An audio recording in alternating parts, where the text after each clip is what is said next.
तो आज से हम लोग स्टार्ट करने जा रहे हैं एंगुलर का सीरीज।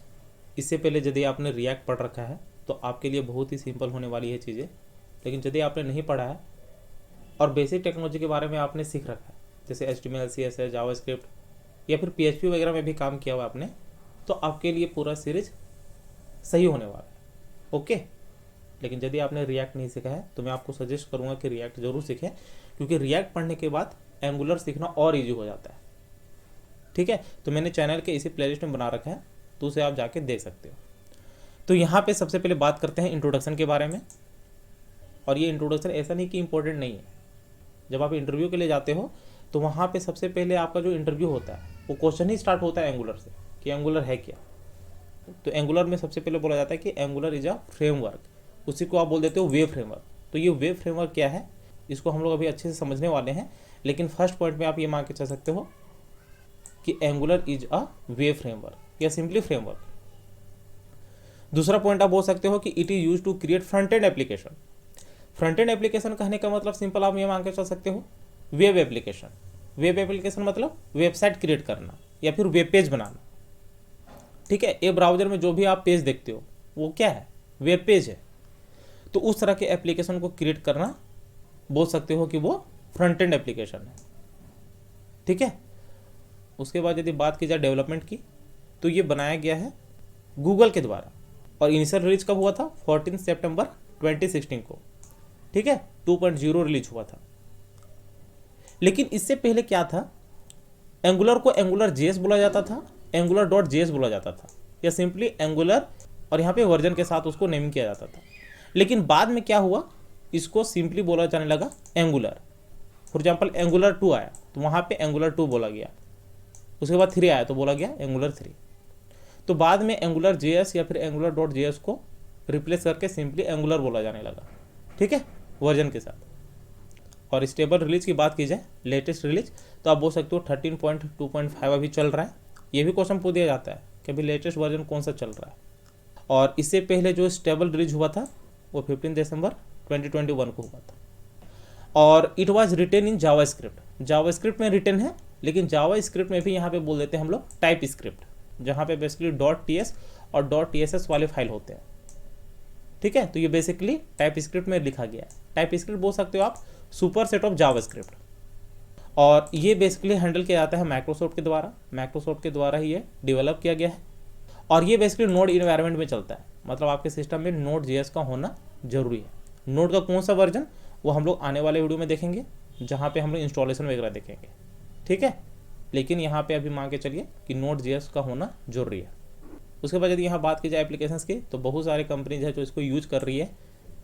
उसमें से आप नेम ले सकते हो, माइक्रोसॉफ्ट, गूगल, एडोबी, एप्पल। ठीक है, ये सारे कंपनीज इसको यूज कर रही है।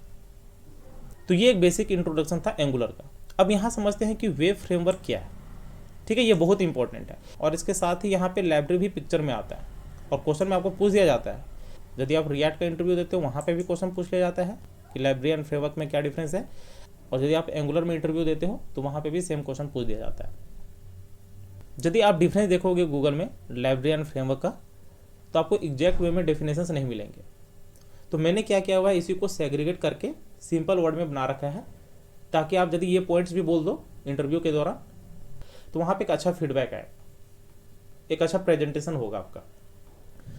तो सबसे पहले समझते हैं लाइब्रेरीज के बारे में, क्योंकि यदि आपको लाइब्रेरी समझ में आ गया तो फ्रेमवर्क जस्ट अपोजिट बोल सकते हो आप लाइब्रेरीज का।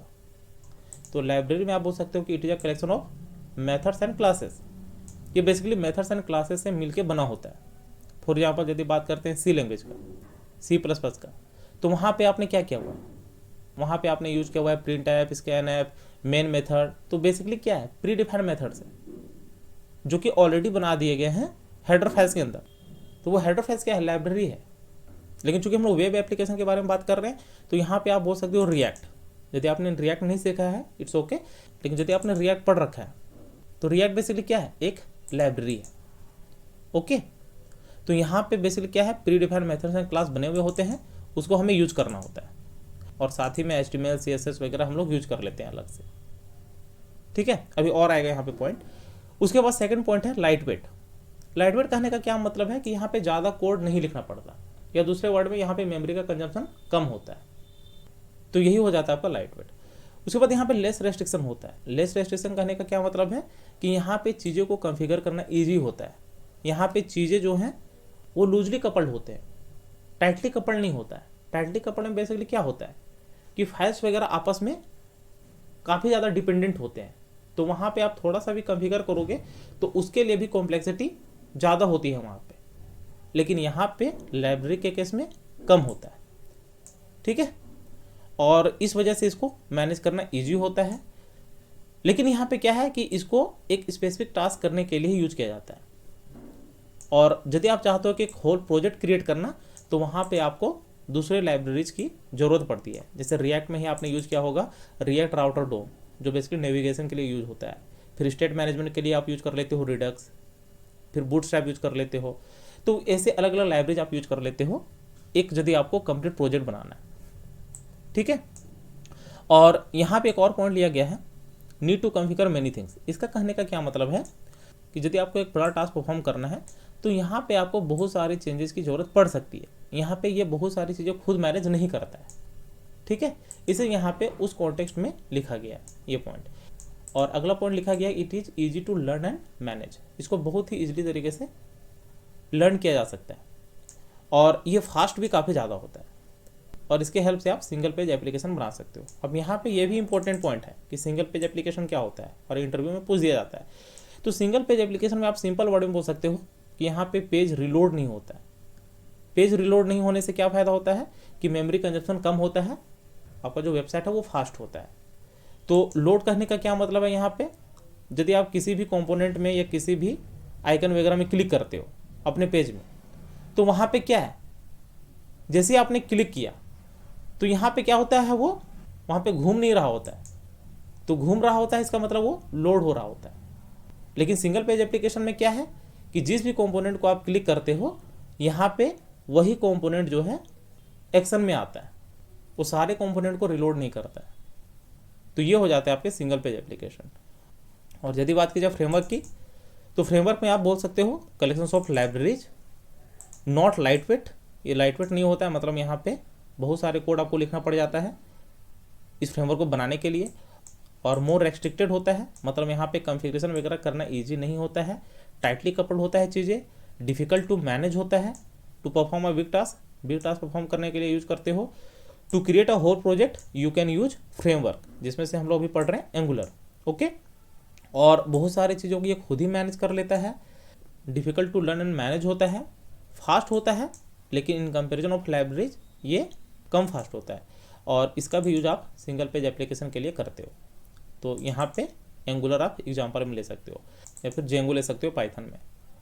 ओके, कहीं कहीं पे आपको ये भी मिल जाएगा दोनों के बीच के डिफरेंस में कि लाइब्रेरीज में बेसिकली हम लोग क्या करते हैं, प्री डिफाइंड कोड को यूज कर लेते हैं, लेकिन फ्रेमवर्क में आप क्या करते हो, जो कोड आप लिखते हो एंगुलर उसी को रीड करता है।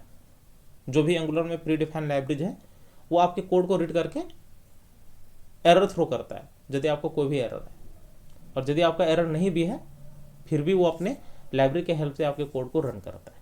ओके, तो ये एक ओवरऑल कॉन्सेप्ट था एंगुलर का और difference between libraries and framework. तो यहाँ पे आपके बहुत सारे क्वेश्चंस इंटरव्यूज में पूछे जा सकते हैं जो मैंने आपको कवर करवा दिया है। तो उम्मीद है वीडियो जरूर अच्छी लगी होगी। आने वाले वीडियोज में हम लोग काफ़ी चीज़ पढ़ने वाले हैं और बहुत ही इंटरेस्टिंग सीरीज होने वाली है। तो चैनल को सब्सक्राइब करके बेल आइकन जरूर प्रेस कर लेना ताकि वीडियो की नोटिफिकेशन आपको मिलती रहे। तो मिलते हैं नेक्स्ट वीडियो में। Thank you, happy learning.